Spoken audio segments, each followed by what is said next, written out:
Michoacán, honestidad y trabajo.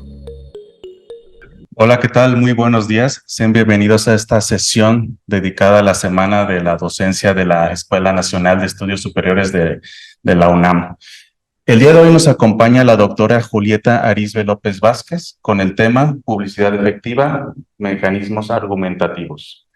Ella tiene un doctorado en análisis del discurso y sus aplicaciones y es profesora asociada C de tiempo completo en la Escuela Nacional de Estudios Superiores, Unidad Morelia de la Universidad Nacional Autónoma de México. Doctora, agradecemos muchísimo en nombre de la licenciada Morelia Fuentes, quien es jefa de capacitación, su apoyo y su asistencia y para el fortalecimiento de nuestro programa institucional Academich o Academia de Michoacán. Muchas gracias, yo agradezco mucho la invitación y el espacio para poder compartir con todos ustedes. Muchísimas gracias, les dejo el uso de la voz y le reiteramos a los asistentes que si tienen alguna duda o comentario no duden en expresarla mediante el chat de Zoom. Muchísimas gracias. Muchas gracias. Bueno, buen día, vamos a empezar, tengo ya la presentación, ¿sí? Ok, este es nuestro tema de hoy. Un poco es hablar sobre una perspectiva que procuraré que sea lo menos posible teórica, sobre el texto publicitario, este texto, muchas gracias, que conocemos como anuncio. Y entonces vamos a empezar a trabajar con él. Bueno, ¿por qué les digo yo o lo presento no como un anuncio directamente, sino como un texto de carácter argumentativo? Bueno, si ustedes se regresan a la prepa, todos nos enseñaron que había un esquema de comunicación que propuso Jacobson en 1958, más o menos es esta imagen, tengo el emisor, el mensaje, el receptor, tengo un referente, un canal y un código.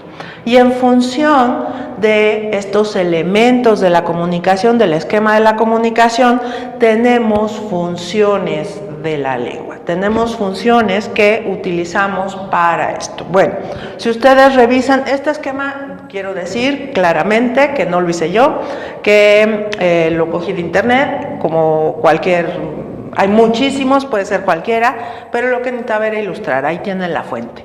Bueno, si ustedes revisan lo que llamamos tradicionalmente función apelativa o connotativa, está centrado en el receptor del mensaje, ¿no? Entonces, la finalidad normalmente de este tipo de mensajes es provocar una respuesta. De manera muy básica podríamos decir que eso es así, aunque en realidad la función de estos mensajes que están centrados en el receptor generalmente tiene que ver con cambiar, modificar o incluso reiterar una idea, pero además que esa idea tenga una acción. Es decir, que el receptor piense algo y actúe en consecuencia. Y esta es la esencia prototípica de cualquier proceso publicitario. Es decir, yo necesito que alguien piense algo sobre un producto, un servicio y en consecuencia actúe. Es decir, lo compre o contrate el servicio. Bueno. Hay una discusión también de carácter más o menos teórica, no voy a meterme muchísimo, sobre si la publicidad es o no un proceso argumentativo, si su objetivo es convencer o su objetivo es persuadir. Y lo que es muy importante es que platiquemos sobre que estos dos verbos no son sinónimos, o sea, no es lo mismo persuadir que convencer. ¿En qué cambia? Bueno, en tanto, si yo voy a convencer, estoy hablando de un oponente y un proponente, y si ese oponente es colectivo, es el público en general. Y lo que voy a hacer es buscar argumentos lógicos, coherentes, que convenzan a cualquiera que esté expuesto a este mensaje, ¿va? Sin embargo, nosotros no trabajamos en ese nivel. La publicidad, el texto publicitario no está destinado al público en general. No hay ningún producto, ningún servicio que sirva para todo el mundo. Entonces, por definición, es un texto persuasivo porque se refiere a un segmento del público, a un receptor específico y que en publicidad y en este tipo de textos tiene un nombre particular que se llama consumidor. Es decir, no es la contraparte, no es el oponente de la argumentación, sino es un consumidor. ¿Y en qué se caracteriza? Pues que los mecanismos de convencer argumentativamente no son los mecanismos argumentativos que vamos a utilizar para la persuasión.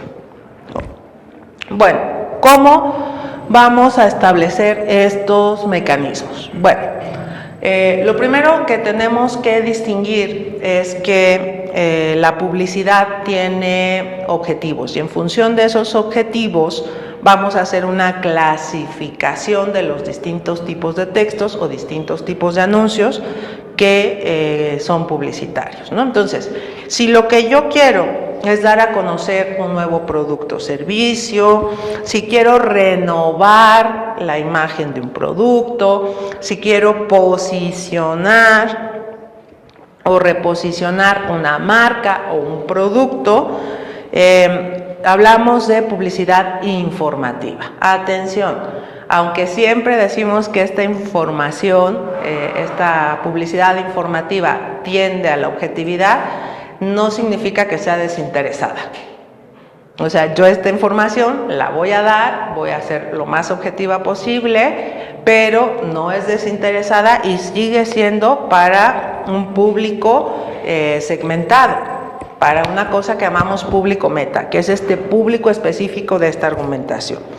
Por otro lado, si yo necesito estrategias para que el consumidor escoja mi producto sobre cualquier otro producto, mi servicio sobre cualquier otro servicio, pues lo que estoy hablando normalmente ya es de lo que llamamos publicidad persuasiva.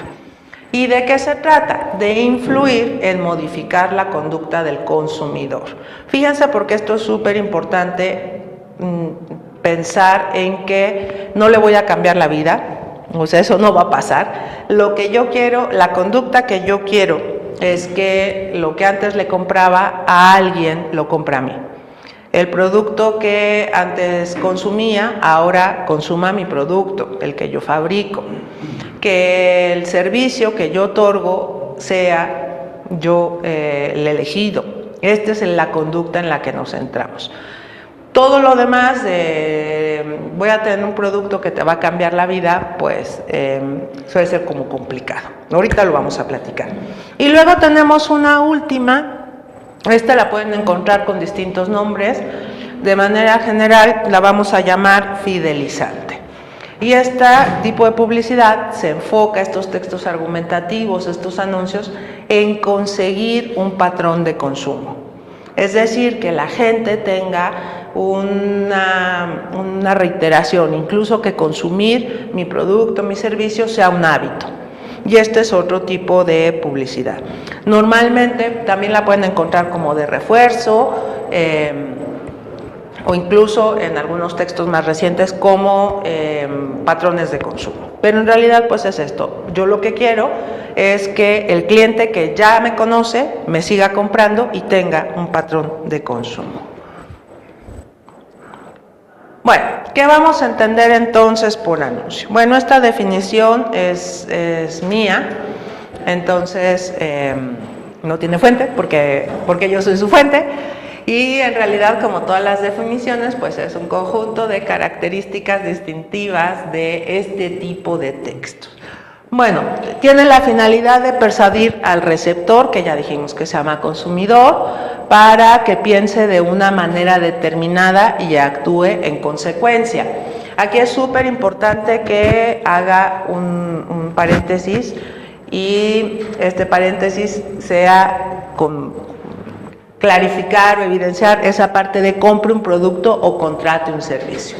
Los textos que son persuasivos, que intentan que el receptor piense en un producto y la acción en consecuencia no sea comprar, sino sea de carácter político, no son textos publicitarios, son textos propagandísticos. Y esto sí es importante porque tienen distintos esquemas y distintos elementos. Bueno, se transmite y se recibe por cualquier canal y soporte, es decir, puede ser visual, auditivo o mixto, y se formaliza en una expresión creativa. Entonces, lo que tenemos es un proceso donde yo puedo tener mi texto publicitario. ¿Voy muy rápido?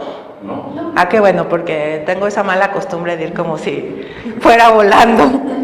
Y entonces, esto pues, decía yo que puedo recibir un anuncio por la radio, que es un canal auditivo, por la televisión, que es mixto, un flyer en la calle, un anuncio en el periódico. Ya hay como una gran tipología de estos anuncios con características específicas, pero hoy vamos a hablar de características generales. Y bueno, siempre lo que decimos se formaliza en una expresión creativa, pues es un conjunto de convenciones que están asociadas a este tipo de texto, ¿no?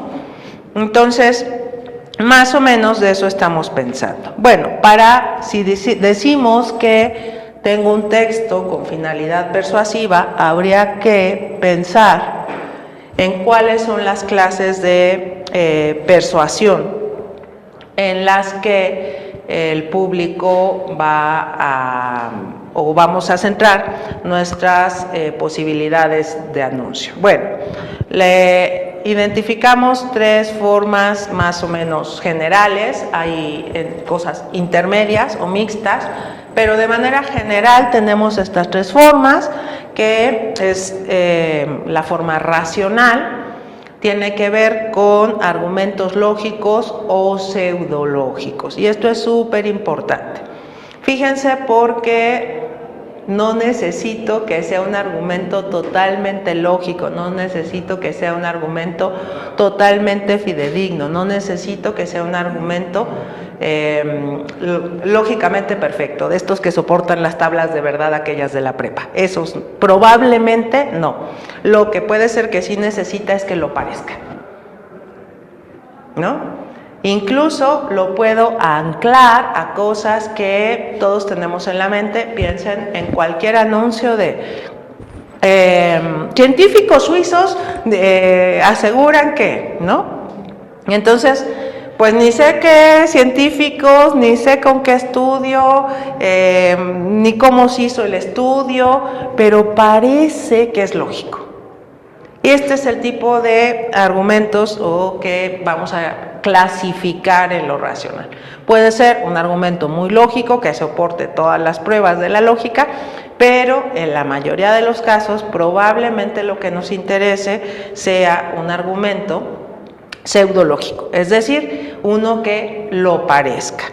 El otro, desde luego, el que sigue, que es el emocional, o la publicidad emotiva, tiene que ver con cuando yo apelo a sentimientos y emociones del público, ¿no? Desde la perspectiva de la lógica clásica, esto es una forma de falacia prototípica y por supuesto nos sirve para convencer a todo mundo, pero funciona muy bien para convencer a un público meta si soy capaz de tener identificado a mi público meta, a mi público diana, a mi objetivo textual. Y esta, que es muy bonita si logramos conseguirla, que es la publicidad inconsciente. La publicidad inconsciente va a trabajar con mecanismos que no controlamos. Es decir, que nosotros como receptores podemos incluso saber que poseo esto, pero no necesariamente lo controlo, porque trabaja con una cosa que es como muy básica. Yo no soy psicóloga, ni neuróloga, ni neuropsicóloga, ni hago neurociencias, pero que todos conocemos que son los instintos, ¿no? Entonces, esta clase de persuasión lo que va a trabajar es a partir de los instintos que pueden ser recuperados para la producción de nuestro texto, nuestro anuncio. Bueno, Parte de, ahorita voy a trabajar un poquito más adelante con los instintos. Denme un segundito para llegar. Bueno, varios. Otra cosa que yo tengo que tener es cómo ubico a mi posible consumidor, cómo ubico a mi destinatario. Bueno, hay que tener en cuenta que el comportamiento del consumidor se basa por un conjunto de factores, tanto externos, es decir, fuera de él, como inherentes a su persona, que son los que vamos a llamar factores internos. Bueno, esto es... ya, no he puesto, perdón. Ya, sí, ok. Bueno, el primero de estos factores externos que tienen que ver con cómo voy a ubicar a mi consumidor, a mi destinatario ideal, pues el primero es la familia. Y de manera más o menos consciente, a las buenas o a las malas, todos adoptamos patrones y comportamientos que influyen en el consumo que originan en la familia. Casi, digo, no sé los que tengo en Zoom, pero podríamos hacer una encuesta breve, no la vamos a hacer. Pero es muy probable que tomen el mismo cereal desde niños. El cereal que su mamá compraba, ustedes lo tomen, y si ya no comen cereal, pues a los niños les compren ese cereal, ¿no? Compre este jabón específico porque mi mamá decía que es con el único que despercudo tal cosa. Entonces estos patrones y hábitos de conducta que parecen irrelevantes, pues son muy relevantes, por ejemplo, en campañas de fidelización. Ahora, si yo voy a proponer un producto nuevo, que no es el cereal de siempre o el detergente de siempre, pues tengo que pensar que me voy a enfrentar a un patrón de consumo que viene dado de este factor externo que es la familia. Bueno, uno de los que a mí me gustan muchísimo trabajar es los grupos de convivencia y los grupos de referencia. Bueno, pues los grupos de convivencia son estos grupos que no es la familia, pero con los que tengo una gran interacción, ¿no? En el caso de los niños es la escuela, en el caso de los adultos, pues la gente que está en tu lugar de trabajo, la gente con la que haces deporte, esto. Por curiosidad, en algún momento cuando entren a una oficina, no es que sean criticones, no les voy a pedir que critiquen, les voy a pedir que observen y observen, por ejemplo, cómo entre las mujeres suele haber el mismo tipo de bolso, ¿no? La misma marca.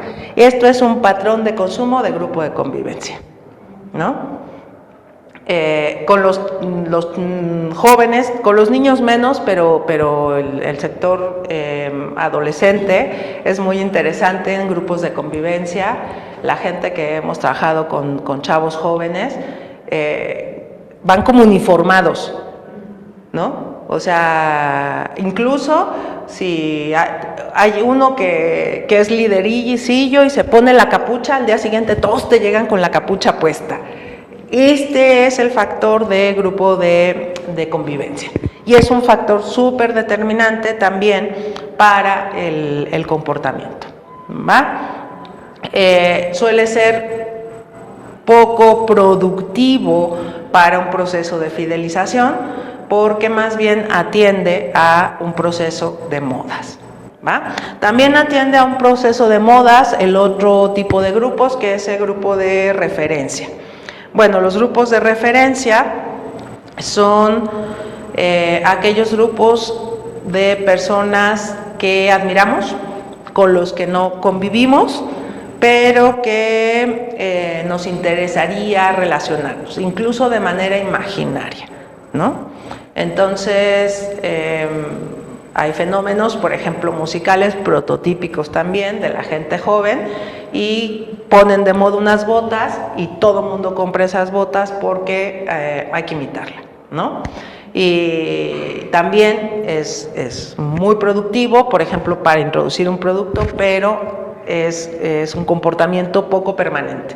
O sea, el grupo de referencia va a cambiar, la moda va a cambiar, y lo que es muy importante es que estos grupos de referencia y los grupos de convivencia, como factores que determinan el comportamiento del consumidor, del receptor de nuestro anuncio, nuestro texto, suelen interactuar. Bueno, estos que puse, clase social, género y cultura, son como los prototípicos casi de cualquier clase de merca y de publicidad, pero yo los puse hoy porque quiero hacer como acotaciones. Bueno, clase social, no es pertinente cerrar una clase social, esto en clase media, clase baja, clase alta, porque hay un montón de grupos intermedios, la realidad es cambiante, y lo que es muy, muy oportuno es considerar que es un criterio bastante transversal. ¿Qué quiero decir? No puedo determinar la clase social solo por la ocupación, no puedo determinarla solo por el ingreso, no puedo determinarla solo por la escolaridad, sino que debo de establecer parámetros en distintos niveles. Y además hay un asunto muy importante que tiene que ver con una cosa que llamaré, por llamarla de alguna manera ahora mismo, subsegmento. O sea, clase social nos va a servir en publicidad no solamente para la pertenencia a una clase social, sino también hay un subsegmento que tiene que ver con en qué clase social aspiro a ubicarme, ¿no? Y esto es súper importante en publicidad, porque yo te puedo ofrecer algo que corresponde a un estatus que tienes o algo que va a darte la sensación o te va a dar la motivación de esto otro, ¿no? En este segmento, por ejemplo, encontramos un montón de cosas como, además, este segmento es determinante para un montón de cosas caras. No me refiero a cosas de lujo, ¿no? O sea, las vacaciones, aunque viaje según mi presupuesto, es mucho más caro estar viviendo 15 días fuera que estar en mi casa y ir a hacer la compra. Entonces, por ejemplo, la elección del lugar de vacaciones, pues tiene que considerarse estas consideraciones. Les digo, clase social solito no, pero esta transversalidad sí. Por ejemplo, una cosa importante, servicios de escuelas tienen que considerarse en este sentido. Cosas que voy a comprar para que me duren más de 3-4 años, es decir, el vehículo, tiene que considerarse en este sentido. Bueno, género lo puse y a lo mejor alguien por ahí va a decir que no, pero lo puse para comentarles que actualmente en publicidad, igual que en la vida real, no nos podemos limitar a 2 géneros, ¿no? Esto es súper importante porque piensen en su infancia viendo televisión abierta y todos los anuncios de jabones, detergentes, limpiadores, líquido para fregar los suelos, todo eso siempre salía una señora, ¿no? Y entonces había como una clasificación muy básica de cosas de hombres, los coches eran una cosa de hombres y las cosas de higiene doméstica eran cosa de mujeres. Bueno, pues en la actualidad ya no es así, ya independientemente si estamos hablando de géneros no binarios o de no sé qué, el movimiento del consumidor ya no es así, o sea, ya en una familia no maneja el hombre. Ya la elección del coche que se va a comprar una mujer recae en la mujer, ¿no? Normalmente. Ya hay cada día más hombres que viven solos o que son jefes de familias monoparentales y entonces tienen que ir a comprar el cloro y los desinfectantes que se utilizan para la casa. Entonces, esta división que se proponía normalmente o tradicionalmente muy tajante a la hora de elaborar estos textos, pues no puede ser tan tajante ni tan definitiva y desde luego no tan absoluta. Bueno, y cultura, yo la puse aquí separada de escolaridad. O sea, por cultura es un sentido mucho más amplio y tiene que ver con esta suma de ideas, de valores, de comportamientos que caracterizan a la comunidad o a la sociedad en la que yo quiero insertar mi producto. Esto es súper importante y sobre todo es muy importante para los exportadores. Entonces, ¿qué quiere decir? Pues que yo tengo que asegurarme que lo que yo estoy vendiendo, lo que yo oferto, lo que yo estoy anunciando para esta sesión, todos somos anunciantes, no contraponga, por ejemplo, las normas de la cultura en donde lo quiero insertar. No contraponga las tradiciones, no contraponga ciertas cosas. Bueno, ustedes y yo, bueno, yo sí, me encantan las Catrinas, ¿no? Y yo, pues en mi casa, que es la de ustedes, también de los que los veo, que ustedes me ven pero yo no veo, abres la puerta y hay Catrinas, ¿no? Y una Catrina arquera y una Catrina no sé qué, ¿no? Pues si yo quiero insertar eso en una cultura donde la muerte es tabú, va a ser muy difícil. O sea, probablemente puede insertar otro tipo de trabajo artesano o lo pueda insertar como, pues eso, como un valor cultural, pero pues hay lugares donde la muerte es tabú, ¿no? Incluso no hables de la muerte porque la estás atrayendo. Imagínate tener la Catrina ahí toda emperifollada, pues es contraproducente, ¿no? Entonces, normalmente cuando nosotros estamos preparando una campaña que tiene que ver con la cultura en la que como anunciantes estamos inmersos, no tenemos problema. Esta parte siempre a mí me gusta ponerla y señalar que no tiene que ver con la escolaridad, sino que tiene que ver pues esto, con los valores, los comportamientos, las ideas de la cultura y tiene mucho que ver con a dónde voy a llevar mi producto, ¿va? Bueno, los factores internos que determinan el comportamiento del consumidor se dividen en dos grandes grupos, en factores personales y en factores sociológicos o sociales. De manera general, y esto es importante que lo diga, para la producción de un texto argumentativo publicitario, es decir, un anuncio, no nos interesa muchísimo la situación personal del consumidor, es decir, lo que favorecería a otro tipo de procesos. Es decir, si a mí sí me interesa estos factores personales, esta situación personal del consumidor, si tuviera este sistema de, por ejemplo, ventas, ¿no? Todo mundo, creo que en todas las casas de este país había una enciclopedia que iba un señor que vendía libros puerta por puerta, ¿no? Y de alguna manera generaba un señor, una señora, generaba un tipo de relación y te vendía la enciclopedia y luego iba por los abonos y así. Este tipo de texto, porque sigue siendo un texto argumentativo, sigo teniendo que persuadir de que vendan, sí se centra en los valores personales. El tipo de texto que yo les propongo no requiere o no se centra en este tipo de situaciones personales porque está pensado para un público meta.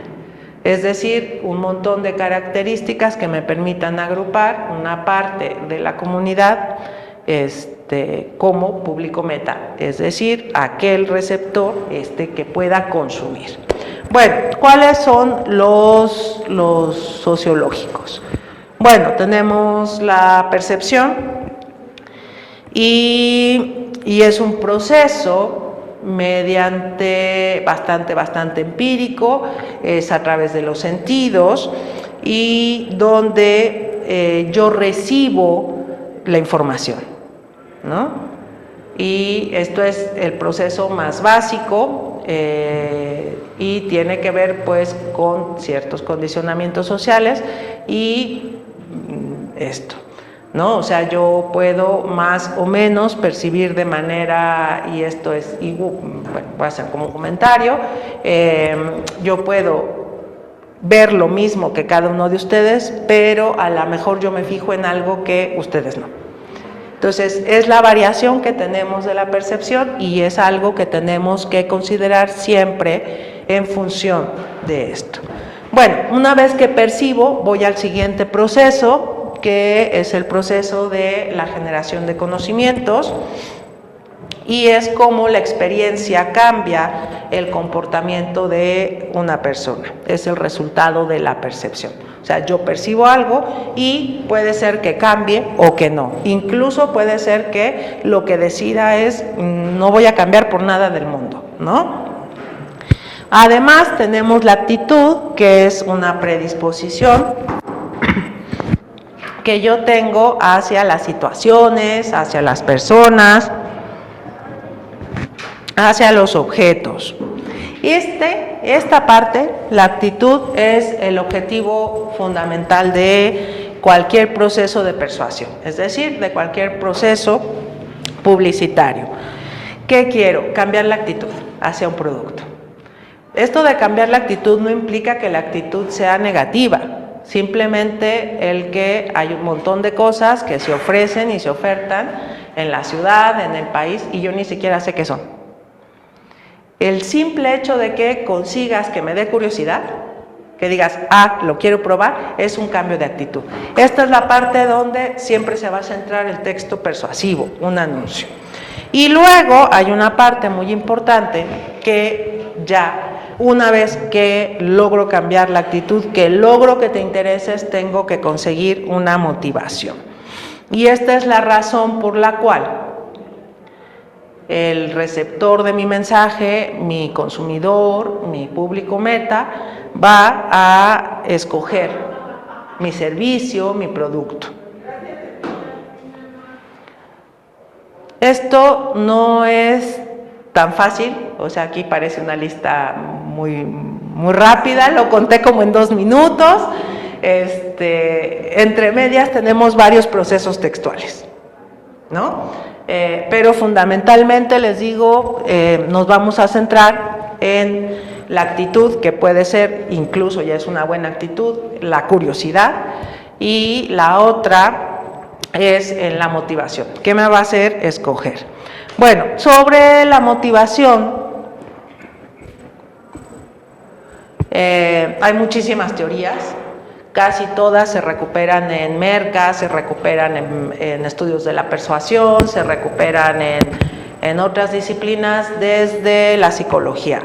Hay muchos teóricos que usan otra que no les traje, que es la escala de Maslow. Yo les traje esta porque a mí me gusta mucho y porque creo que es muy clara en torno a cómo funciona. Bueno, dice William McDougall, sí voy en tiempo, que hay 10 instintos humanos, ¿no? Es un psicólogo que propone estos instintos que aparecen en todas las comunidades humanas, son generales a todas las condiciones, es decir, independientemente de valores culturales, y que desde las diferentes escuelas de la persuasión pues se han recuperado. Bueno, básicamente, por ejemplo, tienen ustedes el instinto de fuga. Este instinto es la sensación de miedo, o sea, a mí me da miedo y quiero irme. ¿Cómo se traduce en la sociedad contemporánea? Yo tengo mucho miedo a morirme y que me avienten a la fosa común, compro un seguro de gastos funerarios. Me habla una señora por teléfono y me dice, oiga, le voy a hacer una ampliación de su póliza por $1 diario más, voy a ampliarle la póliza a que la plaga de roedores incluye Ardí, yo la compro. O sea, esta sensación de miedo, o sea, como ya sé que no puedo huir, este instinto de fuga, lo que me va a hacer es comprar para subsanar estos miedos, este tipo de cosas, ¿no? Como seguros. Bueno, luego tengo el otro, ante cualquier estímulo que me resulte un poco, pues no aterrador, un poco nuevo, o me da el instinto de fuga, o me da el siguiente, que es el de combate, ¿no? Entonces, el sentimiento de ira puede no ser ira, o sea, ira suena así como súper rudo, no es la idea, pero por ejemplo es el que en lugar de que yo vaya a hacer zumba por las tardes, vaya a hacer kickboxing o este deporte que está como de moda, extreme, de ir y cargar a CrossFit. O sea, este es este instinto, ¿no? O sea, yo tengo el instinto, ya pues no vivo en la selva, ya no voy a enseñarle los dientes sí vivo en una selva, pero distinta, y entonces lo que voy a usar son estos mecanismos, ¿no? Todos lo tenemos, o sea, no es que alguien sea más o menos iracundo. Es por ejemplo Luego hay uno que todo el mundo se va a identificar en un pasado muy reciente, que es el instinto de repulsión.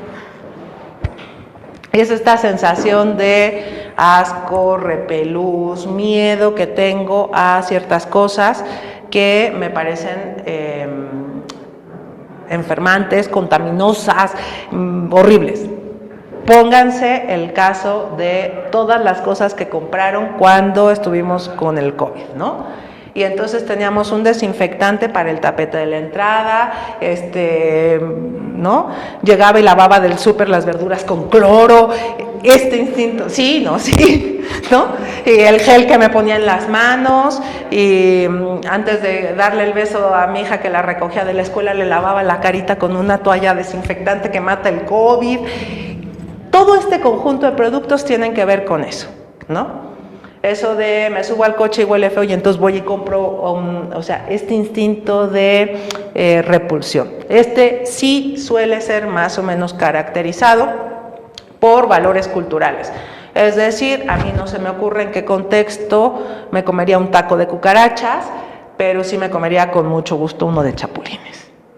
Y a lo mejor en otra cultura el de chapulines es muy asqueroso, ¿no? Entonces, es muy importante porque es el instinto sobre el que, digo, el ejemplo del COVID, como si me lo hubieran mandado a hacer, pero es este ejemplo. Luego hay otro que es muy bonito, que, bueno, McDougall dijo que era el instinto paternal, pero los publicistas modernos dicen que no, que es paterno-maternal, más maternal que paternal. Y es este instinto de protección, de ternura sobre las crías, ¿no? Todas las veces que han oído a alguien, o que ustedes, los que sean padres, han dicho que tengan lo que yo no tuve, están obedeciendo este instinto. Entonces, todas las ventas propias de las fiestas decembrinas suelen obedecer este instinto, ¿no?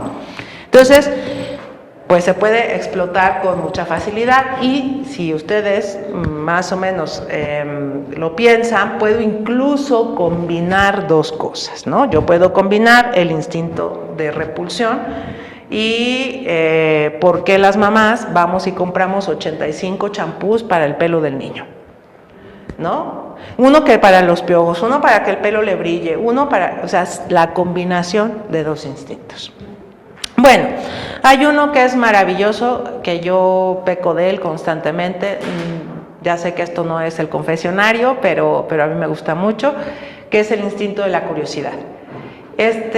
Pues se basa en lo agradable que es la sensación de asombro, lo mucho que nos gusta asombrarnos, y este es el comprador que compra por probar.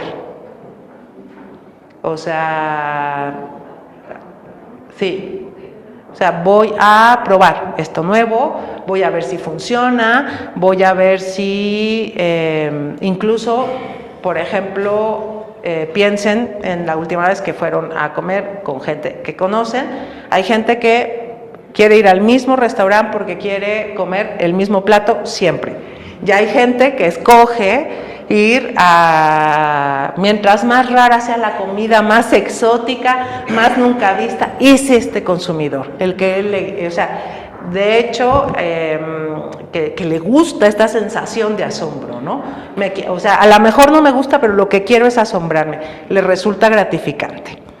Y otro que también es muy bonito, es el instinto de autoafirmación.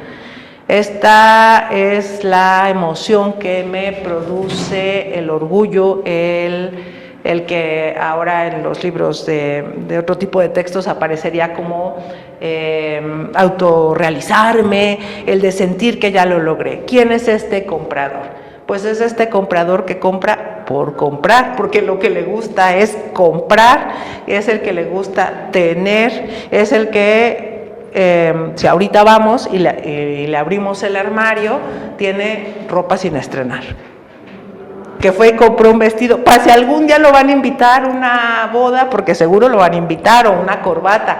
Es este el que compra porque puedo, porque mira ya a dónde llegué, ¿no? Este es el instinto de autorrealización.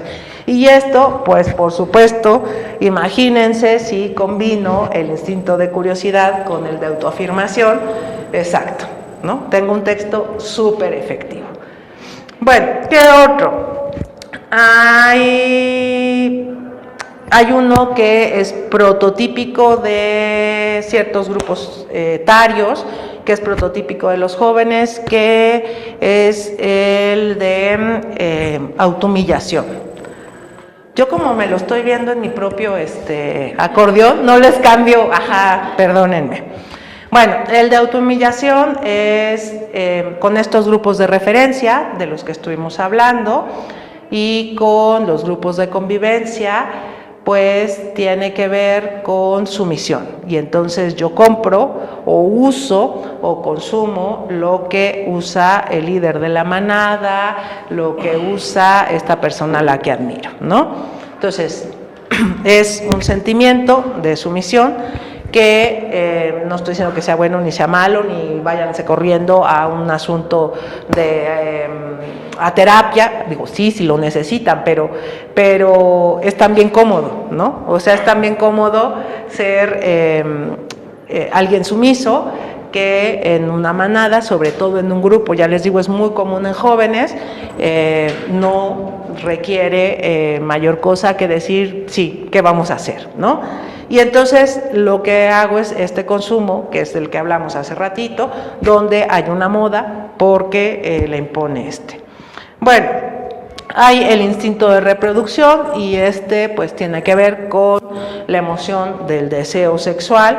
Fíjense porque habría aquí también un gran grupo de categorías, de entre asuntos de carácter erótico solamente, y también siempre hay que cruzarlo con valores culturales. Lo que para una comunidad puede ser erótico, puede resultar sexy, en otra comunidad puede no resultar. Y pues son todos los productos que van encaminados hacia esta satisfacción erótica. Bueno, otro es muy, muy bonito. Los seres humanos, el instinto gregario es el instinto de estar en una comunidad, de pertenencia, de tener a alguien. Y claro, lo que el instinto gregario va a evitar es cualquier sensación de soledad. Bueno, ustedes dirán, pues sí, evidentemente, pero ¿qué me puedes vender? Bueno, en los últimos 15 años hay un aumento importantísimo de productos para mascotas. Entonces, esta sensación de no quiero estar solo, a lo mejor ya no quiero tener un marido, pero ya quiero tener un perro bien guapo y voy y le compro su chamarra rockera, es ahí es a donde apela, ¿no? Incluso ya la gente ya no tiene mascotas, tiene perrijos. O sea, ya es este instinto es donde hay caben todos estos productos. Bueno, el producto, el instinto de adquisición es esta cosa maravillosa que nos gusta mucho, que nos hace sentir muy bien de tener, ¿no? Y entonces aquí caben cosas como el dicho ese que a mí me gusta mucho de hay que tener lo que se debe aunque se deba lo que se tiene, ¿no?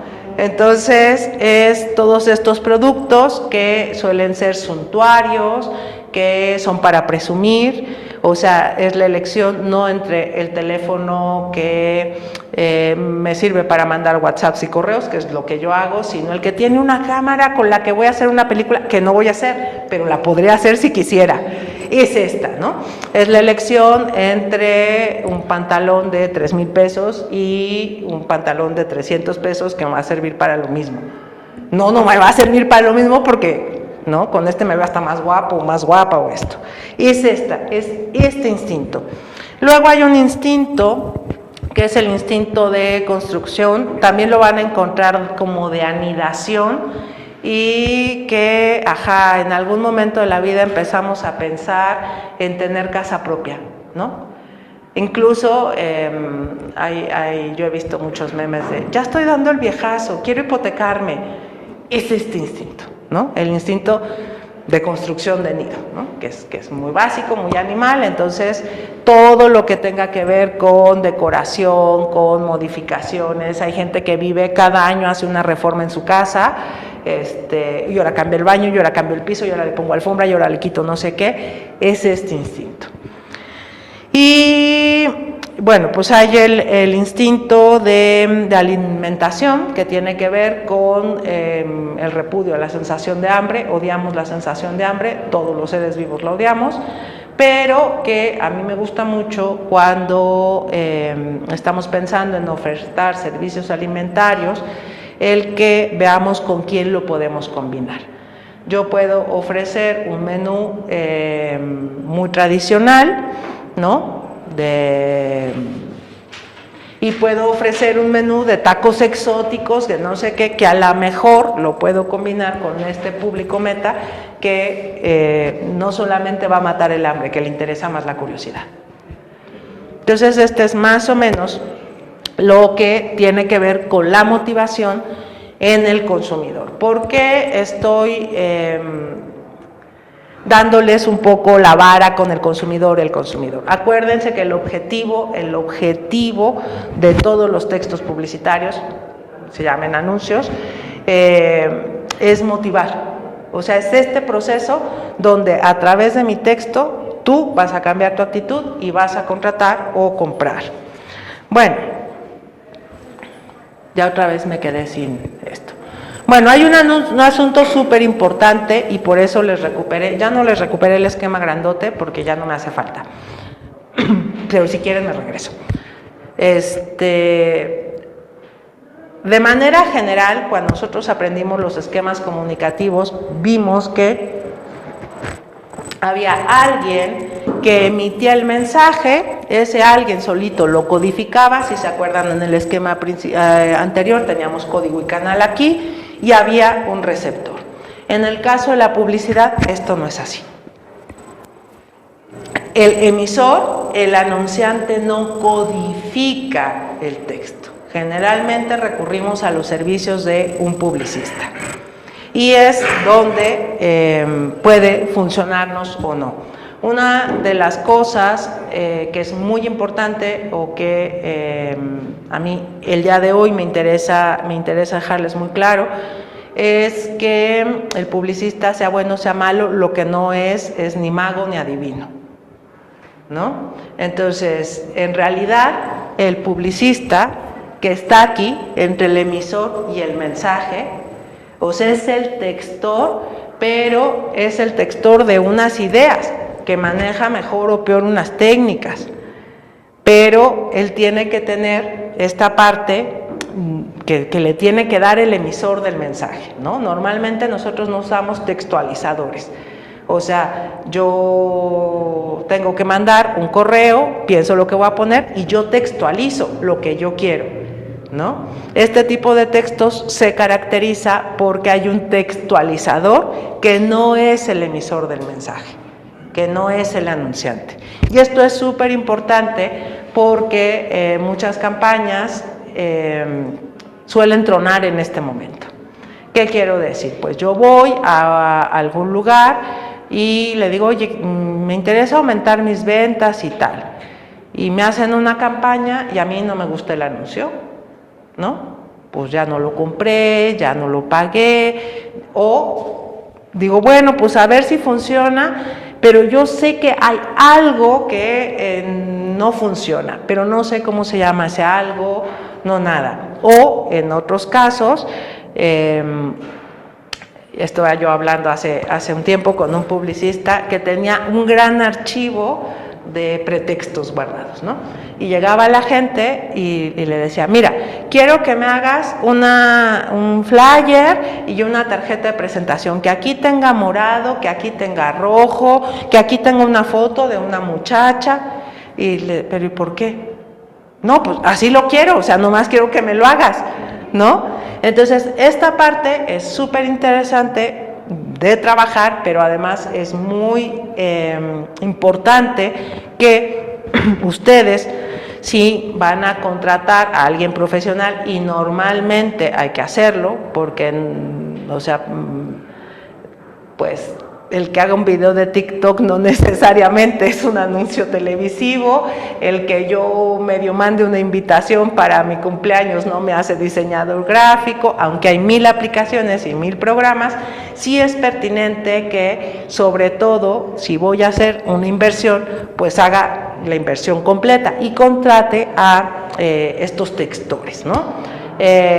Suele haber agencias de publicidad, muchos medios de comunicación ofrecen los servicios, incluso algunos el diseño ya de la campaña lo regalan en función de la compra, hay como muchas posibilidades. Bueno, entonces, ¿cuáles son los elementos de esto? Pues una parte súper importante que es el pretexto, ahorita voy a hablar de él, que es donde se va a centrar toda esta información, el textualizador, y a veces el textualizador lo lleva un realizador, a veces el textualizador él también lo realiza para poder llegar al mensaje, ¿va?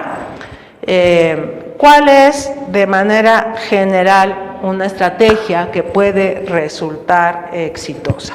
El que el anunciante, la persona que oferta el servicio, que oferta el producto, que oferta todo esto, se haga súper responsable del pretexto. Ya otra vez no les cambié. Ok. Bueno, ¿el pretexto qué es? De manera general, en casi todos los estudios de textos, conocemos el pretexto como este conjunto de ideas que me van a llevar a la materialización de un texto. Todos generamos pretextos constantemente. O sea, si voy a ir a pedir un aumento, no voy y abro la puerta y me meto. O sea, los puedo anotar o no, pero los puedo tener en mi cabeza el montón de argumentos mira, estas son las razones por las tales cual, ¿no?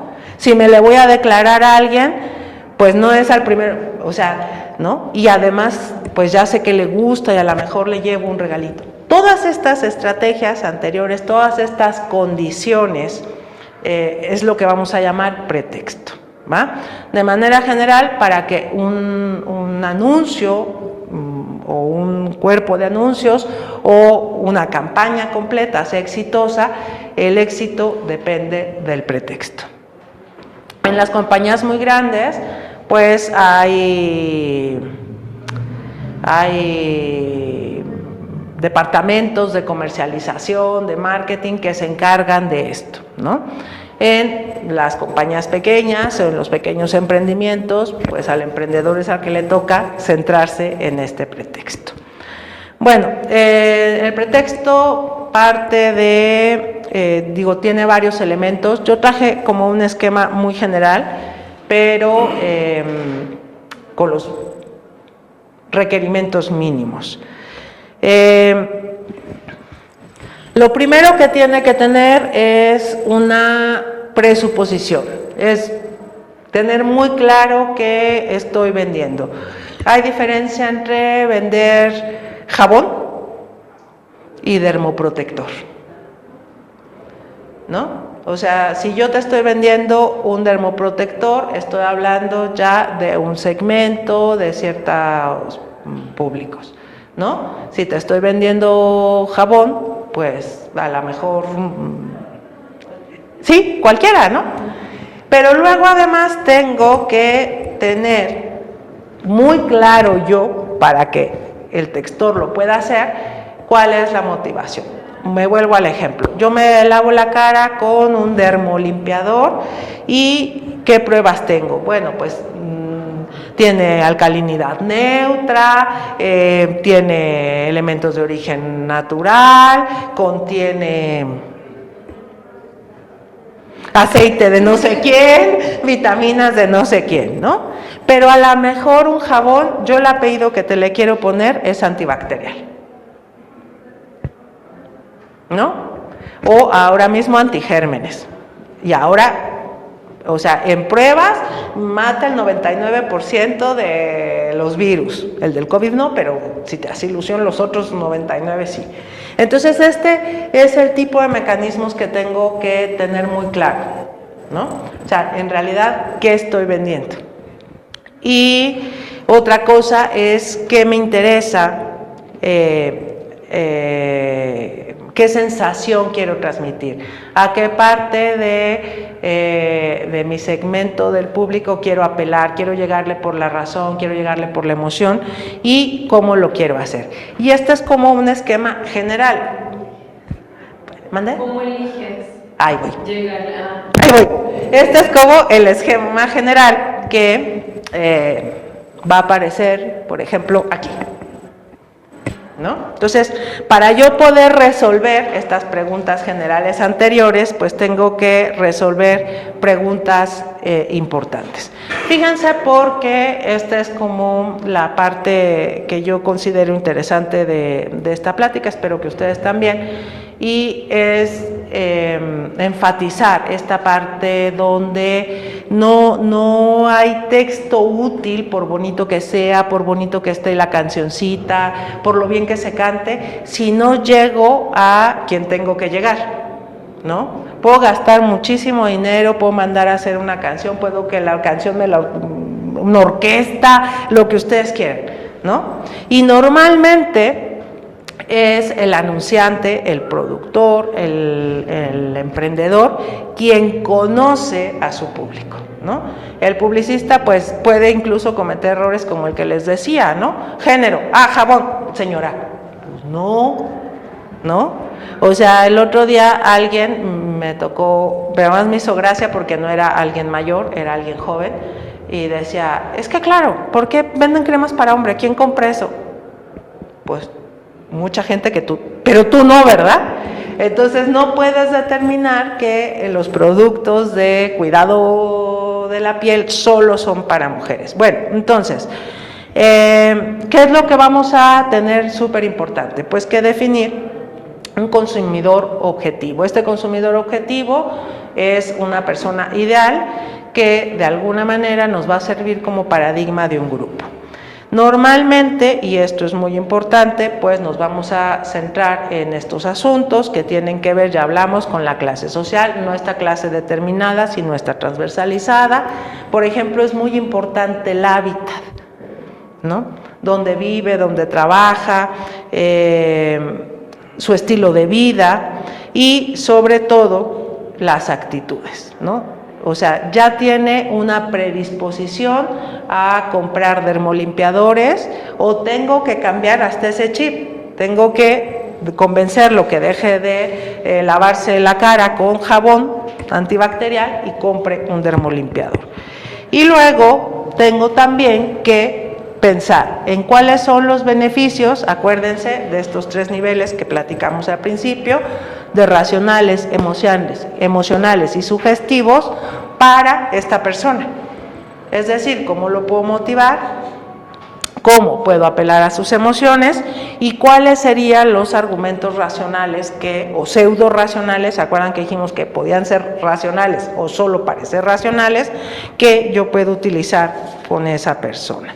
Luego tengo ya la parte que se enfoca en el producto, siempre pensando entonces en este público ideal, ¿no? Son las necesidades que pueden beneficiar a cada una de estas personas y la credibilidad que puede tener el producto.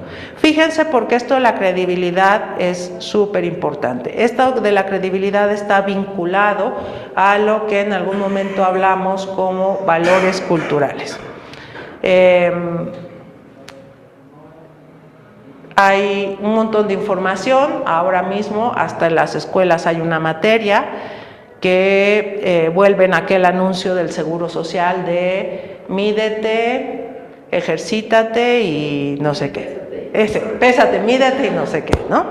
Y que además era muy bonito porque tenía un juego de palabras, porque mídete era mídete el cuerpo, pero también mídete y no comas de más, era muy bonito. Bueno, más o menos a estas alturas, también por nuestro conocimiento, una vez por la experiencia, sabemos que quitar kilos de más, adelgazar, pues suele tener un proceso de una restricción alimentaria y un aumento de ejercicio. Más o menos es como la fórmula que todos identificamos que funciona. ¿Sí, verdad? Sí. ¿Y por qué compramos productos que en 15 días voy a bajar 80? Y se venden como pan caliente. ¿Sí me explico? Entonces, este asunto de credibilidad, pues probablemente, porque nos gustan las cosas mágicas, a los mexicanos nos gustan las cosas mágicas, ¿no? ¿Nada más a los mexicanos? Pues yo creo que lo que varía es el tipo de gusto de cosa mágica. O sea, o sea, en estos valores culturales siempre hay que tener como mucho cuidado porque creo que lo que puede variar es el tipo de magia que nos gusta, ¿no? O sea, no me voy a meter como en muchas honduras, pero el pensamiento mágico es común en todas las culturas, solo que varía, ¿no? Pero a nosotros nos gustan mucho estos productos milagros, ¿no? O sea, racionalmente sabemos que no va a funcionar. Incluso estoy viendo la foto que no es la misma el antes y el después. O sea, lo veo y digo, no es, pero lo compro. Entonces, este asunto de credibilidad del producto siempre lo tenemos que considerar en función de esto. Y también tengan mucho cuidado, les decía, sobre todo para exportadores. Todos los valores culturales tenemos que tener mucho cuidado en la producción de textos para cuando lo vamos a mover de cultura. Bueno, mándeme.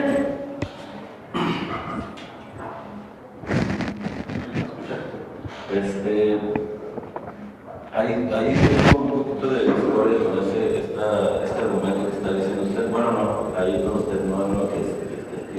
Ajá, pero se puede pelear conmigo, ¿eh? De la credibilidad del producto. Ajá. Pero, por ejemplo, usted que conoce, que está tocando esta parte importante de la lingüística. Sí. Pues hoy en día es realmente lo contrario. Incluso la sociedad, nosotros, conforme pasan los años, le vamos cambiando, distorsionando los significados a ciertas palabras o definiciones. E incluso también grandes corporaciones pues te venden un producto como mágico y bueno y nutritivo, y en realidad no. El caso más concreto, que el otro día estaba leyendo y viendo que es importante, el caso más concreto es la leche. O sea, un producto que es de un animal para su cría principalmente. Y nosotros, por ejemplo, en México tenemos bien arraigado que a lo mejor el licuado con leche bronca o con la leche y todo el producto derivado del lácteo, de ese lácteo. ¿Y cuántos casos realmente no hay de intolerancia a la lactosa, de mala digestión debido al producto? Entonces, son grandes campañas, o qué es que hay, como usted lo define en base a esos mensajes que han dado, porque al final, por ejemplo, en la publicidad te dicen esto es mágico y increíble y te va a servir para esto y esto y esto, y ya cuando ves tú el producto en sí, sus nutrientes y sus advertencias y precauciones son otras. Entonces, ¿dónde está ahí la credibilidad del producto? A ver, recuérdame su nombre. Alberto. Alberto, muchas gracias. Me está haciendo una pregunta en dos niveles, entonces se la voy a contestar. Lo que tiene que ver con proceso lingüístico de variación semántica, es decir, esta variación en el significado, es un proceso normal que mantiene a la lengua viva. Y pues la lengua normalmente cambia en función de las necesidades de sus hablantes. Le voy a poner un ejemplo prototípico, ¿no? No hay una palabra ni en español, ni en náhuatl, ni en poré, ni en ninguna lengua mesoamericana para definir este disco que compramos los viernes cuando no queremos ya cocinar nada, que es pasta, harina, agua, levadura, pizza.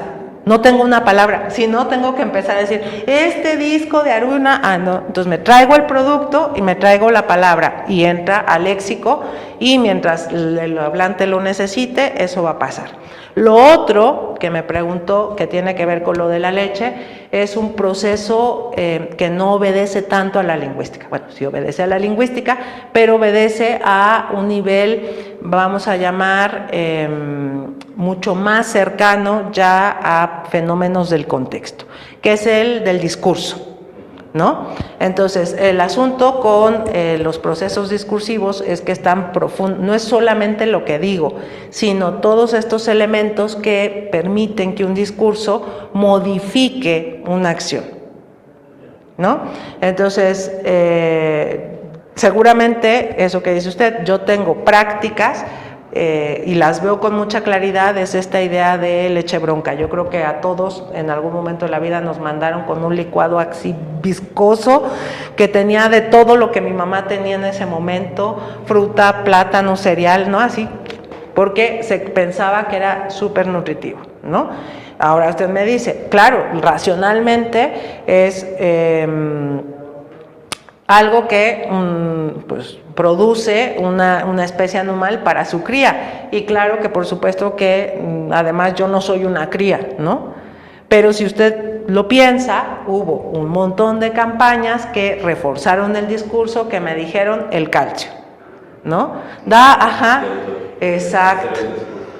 Entonces, y toma leche para que crezca sano y fuerte, porque el calcio, y porque los huesos, y para que no se te rompan los huesos. Y entonces, mientras más bronca, mejor. Y entonces, hubo un montón de campañas que permitieron eso. ¿Qué hago ahora? Tengo un montón de discursos distintos, y ¿qué hacen las lecheras? Modifican el producto. Yo el otro día, yo no tomo leche, no porque no me gusta, ¿no? Desde que era muy pequeña, pero me hizo mucha gracia ver que había una leche que era desgrasada, deslactosada, desodorizada, o sea, no era leche, no sabía leche y no olía leche, ¿no? ¿Para qué compro eso? Pues voy y tomo agua, normal. Entonces, pero lo que tengo ahí es un fenómeno discursivo. Normalmente los fenómenos discursivos los podemos ver justo lo que acaba usted de hacer, de manera empírica, en el paso del tiempo. Y cómo determinan estos fenómenos discursivos las motivaciones, que es lo que a nosotros el día de hoy nos ocupa, las motivaciones para consumir o no un producto. O sea, y cómo puedo este producto consumir, y a lo mejor lo que hace también es que la lechera se obligue a generar estas cosas, que es leche, que no huele a leche, que no tiene lactosa, que no tiene grasa, que no tiene olor, ¿no? Porque ahora es lo que la gente quiere consumir, y me ponen altísimo valor de calcio, ¿no? De hecho, si lo piensa, hay ahora productos específicos para adultos, sobre todo adultas mayores, con las proteínas y vitaminas que necesitas. Pues no sé por qué la leche. O sea, sí sé, es un proceso discursivo, y entonces ahora lo que hacen es, en función del cambio en la práctica social asociada al discurso, me cambian el producto. Ya veo. Entonces, en base a lo que hoy vivimos actualmente y sea el producto que sea, ¿cuál es la verdadera estrategia que hacen estas grandes corporaciones o incluso gobiernos? ¿Qué es lo que realmente hacen ellos? ¿O cuáles son esas palabras claves que utilizan? ¿O qué es lo que realmente hace que motive que de verdad el público en su mayoría caiga y convenza, a pesar de que incluso racionalmente no tenga sentido? ¿Qué hacen? Bueno, lo primero que no es un qué hacen, son muchos qués. O sea, lo primero que hay que recordar, lo que hacen es justo lo que estoy yo hoy comentando con ustedes. Tienen una gran estrategia dirigida a público. O sea, no piensan, o sea, tienen muy claro quién es este público target, quién es este público meta. Y, por ejemplo, cuando yo les hablaba de campañas al principio de esta plática de fidelización y todo, probablemente quien más, sí puedo decir marcas, ¿verdad? ¿Sí? Ok. Quien más dinero gaste en campañas de reforzamientos a la Coca-Cola. O sea, y uno pensaría, ¿por qué va a gastar tantísimo dinero si ya vende? ¿No? ¿Qué hace? Refuerza y refuerza y refuerza, ¿no? Empieza a haber un montón de discursos que no saca la refresquera, que saca la Secretaría de Salud, que saca no sé quién. ¿Y qué hago? Subsano ese discurso, ¿no? Por ejemplo, vea un discurso que no es de la refresquera, o sí es, piénselo usted. Ahí le va, ¿no? Yo cada vez que veo un anuncio de Coca-Cola, la gente está feliz, súper animada, súper contenta, ¿no? ¿Cuántas veces le ha pasado que, ay, ando decaída, me duele la cabeza? Te traje una coquita. Vea, o sea, a ese nivel llega el proceso discursivo. Exacto. ¿Qué es? Pues un montón de... O sea, el texto, el discurso se compone de un conjunto textual muy amplio, ¿no? Pero tienen muy claro ubicado eso. O sea, ay, ¿y cuántas veces uno mismo ay, qué antojo tengo de una Coca-Cola? No tengo sed, no tengo nada. Es una Coca-Cola porque tengo ganas de sentirme bien. Y esto de los instintos, lo que vimos al principio, estos instintos tan básicos como el miedo, se convierten en una meta del público target. Generan esta motivación. Me surgen más dudas ahora o más interrogantes. ¿Qué cree que es, por ejemplo, ya en otro ámbito, qué causa que la gente o qué instintos hicieron que, por ejemplo, a nivel mundial o las naciones digan que su enriquecimiento o su posición mundial es en base al Producto Interno Bruto, por ejemplo? Y en realidad, ¿qué hace el Producto Interno Bruto? No distingue de lo bueno y lo malo. Simplemente es si este país que se dedica a vender armas y, por ejemplo, así decirlo, en un aspecto más social o ético, pues tuvo mucho mayor ingreso, ¿no? Pero a cambio de cuántas muertes o de cuántas enfermedades o de cuántas cosas. ¿Qué es lo que ha hecho usted en su experiencia o lo que ha visto en su análisis crítico que de verdad mundialmente se perciba como en el PIB, como algo referencial para la riqueza o el estatus de una nación? Vea esto, el asunto con el discurso es que los fenómenos discursivos se replican. Este fenómeno donde yo veo en la OTAN, en la Comunidad Europea, ¿no? Donde hay en la ONU, donde hay un privilegio sobre el Producto Interno Bruto. No me importa si, por ejemplo, dicen, ay, este país es un país puntero, está repuntando, sí, pero tiene gente trabajando como esclava, ¿no? Todas estas... Si usted ve eso, se lo trae a la tierra, le voy a contar una anécdota. Tenía yo un estudiante de posgrado que sigue siendo profesora de bachillerato. Y entonces un día me dijo, la voy a invitar, por favor, necesito que les dé una plática, porque no logro que los chavos se motiven. O sea, de 25 estudiantes que tenía de tercero de bachillerato, ninguna quería ir a la universidad. Ninguno. En una comunidad rural, en una comunidad con estas limitaciones. Y entonces, pues, yo fui a platicar con ellos y entonces lo primero que hice, que fue muy desconcertante, fue me senté con ellos en una mesa. O sea, siéntese, como, ¿no? Y empecé a platicar y entonces todos, o sea, de los 25 estudiantes, todos los varones, lo que querían era entrar a la maña. Ajá, ¿no? Y entonces todas estas consideraciones de carácter ético, de carácter moral, de no sé qué, y yo, porque además los lingüistas lo malo es que a donde vamos llevamos los oídos puestos, ¿no? O sea, yo tengo audios con cosas muy interesantes, ¿no? Cómo lo enuncian, cómo dicen, y cómo no hay esta consideración de carácter moral. O sea, este fenómeno discursivo que usted ve macro, ¿no? En cosas tan abstractas como las naciones, yo creo que es muy fácil que veamos cómo se replica en cosas como mi vecino, ¿no?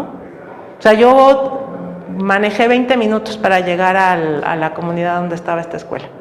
O sea, ni siquiera le diría que es periférica, suburbana. O sea, no está en el centro de la ciudad, pero no era allá en la sierra, no. Y había esta dinámica, ¿no? Y esta falta de valores, es que yo lo que quiero es tener dinero, es que yo lo que quiero, no, oye, pero la vida de los demás, ¿y qué me importa? ¿No? Ese es el asunto con los fenómenos discursivos siempre. Me regreso al ejemplo que le había puesto antes. ¿Por qué me gusta la Coca-Cola? Porque es un satisfactor inmediato. Me lo tomo y efectivamente me siento bien. Claro que me siento bien, igual que si me echara 2 cucharadas de azúcar, ¿no? Es este asunto. Y eso es lo que ocurre con los fenómenos discursivos. Entonces, en el momento en que yo como usuario, ¿no?, de la comunidad, como parte de la comunidad, valido un discurso, valido el otro. ¿Sí? ¿Más o menos? No estaba ahí, ¿verdad? Sí.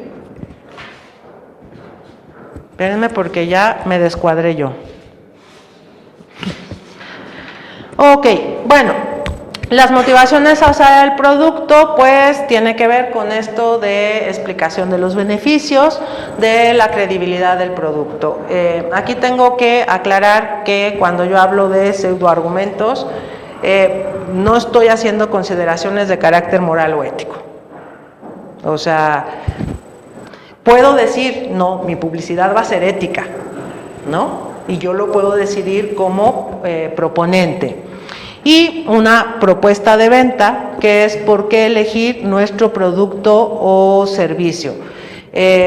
Aquí es súper importante que yo sepa qué quiero. O sea, que yo ya vendo termos, pero ahora voy a sacar unos chiquitos que sirven para no sé qué. Es un producto nuevo. Voy a posicionar la marca, pues vendo un montón de productos asociados, ¿no? Voy a hacer una campaña porque mi negocio es por temporadas y necesito sacar lo anterior. Entonces, tengo que tener muy claro este objetivo, no solamente a quién se lo voy a vender, sino qué le voy a vender. Y esto es súper importante, el posicionamiento actual e ideal, porque en función de eso puedo establecer estos criterios. Bueno, algo que no lo he platicado, pero que sí quería comentárselos, es qué debe recordar el público a lo largo del tiempo sobre la marca, ¿no? O sobre el producto y pues esto, las características. O sea, yo conozco a la gente a la que le vendo, yo sé que le gusta, yo sé si le gusta la cumbia o el reggaetón o si va a la ópera, ¿no? Entonces probablemente si voy a encargar una piececita musical, comercial, un jingle, pues puede estar por ahí.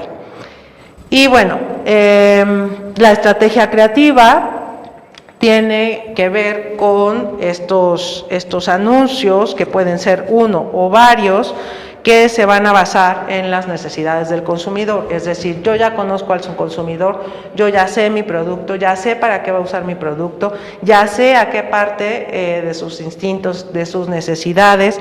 Entonces, lo que voy a generar con la estrategia creativa es el vínculo, siempre es textual, los anuncios, entre el producto o servicio o la marca y las necesidades reales y las irreales y los deseos del consumidor, ¿va? Bueno, las características de cualquier estrategia creativa es que tiene que ser clara. Yo no puedo pensar, o sea, si yo tengo que pensar el anuncio, ya me fui, dejé de ser un cliente. Si tengo que, ¿qué está tratando de decirme? Ya dejé de ser un cliente. Tiene que ser simple, por lo mismo. O sea, yo lo tengo que ver, me tiene que capturar, tiene que ser claro, tiene que ser muy claro para mí cuál es la ventaja o beneficio inmediato y también me tiene que quedar muy claro por qué voy a contratar o comprar un producto o un servicio. Esta parte de claridad y simpleza, mientras menos abigarrado esté el texto, o sea, el anuncio, el spot en radio, el anuncio en la televisión, mientras yo pueda ver, o sea, tengan en cuenta que además nadie se sienta a ver anuncios. O sea, ¿qué vas a hacer ahorita en la tarde? ¿Ver anuncios? Pues no, entonces tiene que ser claro, simple, para que donde me encuentre a mí, yo lo vea. Si es súper complicado, me voy a ir. Y lo que es peor, me voy a ir del producto para siempre. ¿Va? Bueno, ahorita Alberto está copiando algunas cosas. ¿Ya? De todas formas, ahí le puedo hasta dejar mis notas. Traje un pequeño ejemplo de un elemento de una estrategia creativa, que es el famoso eslogan, que es esta expresión breve que abre o cierra un anuncio, que es concreta, o sea, y que siempre es simple, pero además, si ustedes se acuerdan, es súper recordable. Esto debe permanecer en la memoria. Hay casos de eslogans tan logrados que el producto ya no existe, que la marca desapareció, que incluso no eran breves, pero que todavía nos acordamos. ¿Quién de ustedes se acuerda que está entre el zapato y el pantalón? ¿No? El detalle de distinción, ¿no se acuerdan de ese anuncio? Es viejísimo, ¿no? Y había así cosas, ¿no? Uno que era muy famoso, ya seguramente ustedes, pues que son muy jóvenes, pero había una mujer muy famosa en las telenovelas mexicanas y hacía un anuncio y decía, lo único que decía, porque además es el eslogan era, hasta que usé una Manchester me sentí a gusto. Y entonces yo en algún momento el otro día, sí, era de Calcetines Donelli, sí, claro que sí. Gustavo Cano, un punto extra Gustavo Cano porque le atinó al anuncio, si era de Calcetines Donelli. Gustavo Cano, ¿usaste Calcetines Donelli? Es que estoy casi segura que me va a decir que no, es muy joven. No. Exacto, claro. Lucía Méndez, Lucía Méndez, la que hacía, ¿ven? O sea, son productos que hace 20 años dejaron de existir, pero el eslogan era tan impactante que se quedaba pegado. Bueno, siempre queda unido a la marca o al servicio y es fácilmente recordable.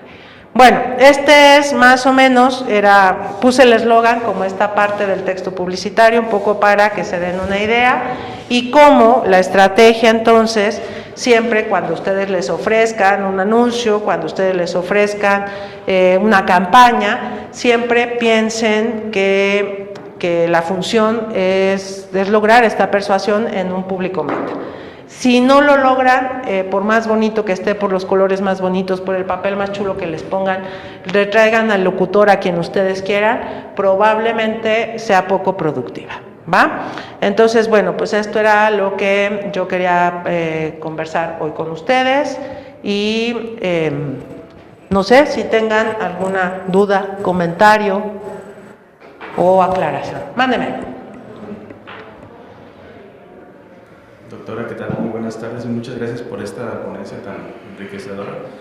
Yo me acuerdo mucho que una persona me dijo que no es que los grandes empresarios o el gobierno te mientan, sino te dicen las verdades a medias. Por ejemplo, yo recuerdo mucho un producto que anteriormente estaba muy de moda, que eran las famosas vestimentas térmicas, que las vendían mucho para bajar de peso. Así. Y no mentían, realmente servían para bajar de peso, pero el problema ahí es que te deshidrataba. Y tomabas agua y volvías a recuperar el peso. Exactamente, el peso se iba en cuestión de pérdida de agua, no de grasa. Ajá. Entonces no te lo decían de manera completa, de que lo que estás perdiendo es agua, te estás deshidratando, incluso te puede dar un golpe de calor, pero no, simplemente te decían eso. En el caso de la leche sí, obviamente la leche sí tiene grasa, tiene proteína, tiene calcio, pero hay otros alimentos que incluso hasta tienen más. Por ejemplo, en el caso del calcio, están las acelgas, las espinacas, los frijoles. Pero obviamente la empresa de la leche pues tiene que convencer a la gente. Y que la gente Acuérdense que persuadirla. Exacto. Más que convencerla, tiene que persuadirla. Te venden de que el alimento más enriquecido con calcio es la leche, y no es cierto. Pero obviamente como productor tú tienes que persuadir a la gente para que crea que ese alimento es el que más le va a aportar calcio. Sí, o sea, a ver, era como poco tiempo para o sea, es que casi da para un curso, ¿no? Más que para una sesión, pero la verdad es que yo sí me quería centrar en esta parte de persuadir al público meta y que los emprendedores o todo aquel que quiera en algún momento contratar los servicios logre que este textor, que es el que va a convertir mis ideas en texto, logre cuadrarlo, ¿no? Y muchas veces el asunto es que cuando nosotros trabajamos como textores, pues lo que hacemos es, vamos a nuestros prejuicios, ¿no? Entonces, ¿qué vende usted? Pues yo vendo lo que les decía, ¿no? El prejuicio de género. Vendo coches, entonces voy a poner un anuncio para señores, ¿no? Entonces, este tipo de cosas, en realidad, quien las sabe es el anunciante. O sea, quien sabe quién está consumiendo lo que produce, quien sabe quién está consumiendo lo que vende es el anunciante. Y esta relación, si no consideramos a nuestro público meta, nuestro receptor, pues no va a salir bien jamás en la vida. O sea, por muy lindo que nos quede el texto. O sea, muy lindo en términos de técnica, ¿no? Muy bien hecho, pues no va a ser un texto productivo. Y sí, o sea, esta parte que les dije yo, tengan mucho cuidado porque decimos, pues, pueden ser argumentos lógicos, pero muchas veces es pseudológicos. Y muchas veces, además, parecen lógicos porque están anclados en creencias que compartimos, ¿no? Y de ahí nos agarramos. Sí, que es yo calificaría estas cosas, además me acuerdo, eran grises, mucha gente iba a hacer deporte con ellas, ¿no? Como un pants gris así para sudar, pues estaba en productos mágicos para bajar de peso. Claro, tomabas agua y se te acababa la pérdida de peso, más el golpe de calor que te llevabas, pero bueno. Más dudas, comentarios. ¿Nada? ¿La gente que nos está viendo? Bueno, pues muchísimas gracias a todos ustedes. Si tenían... regresa y me puedes regresar tantito. Si alguien tenía duda o comentario, ese es mi correo. Está a su disposición para... me interesa que me pases bibliografía, me interesa que me expliques esto, me interesaría muchísimo más conocer esto, las cosas que dijiste que no dijiste me interesaría conocerlas, con mucho gusto, ahí estoy a sus órdenes. Ahora sí, muchas gracias.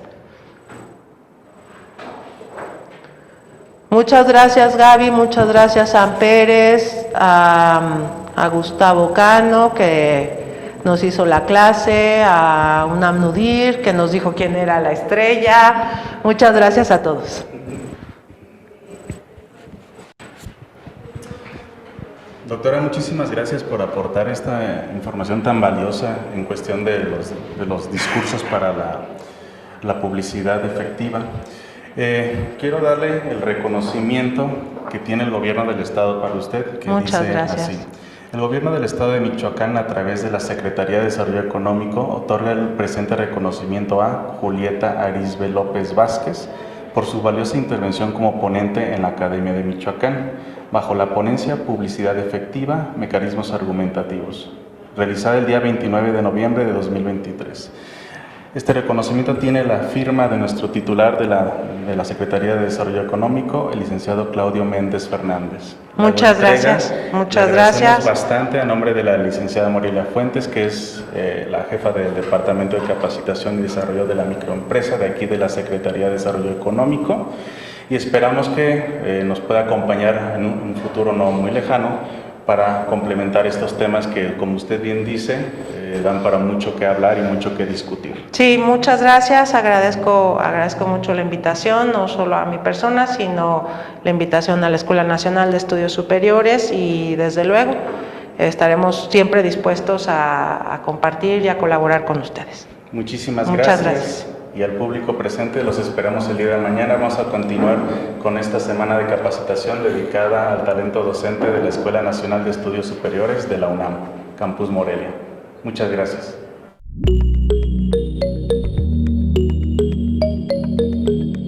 Michoacán, honestidad y trabajo.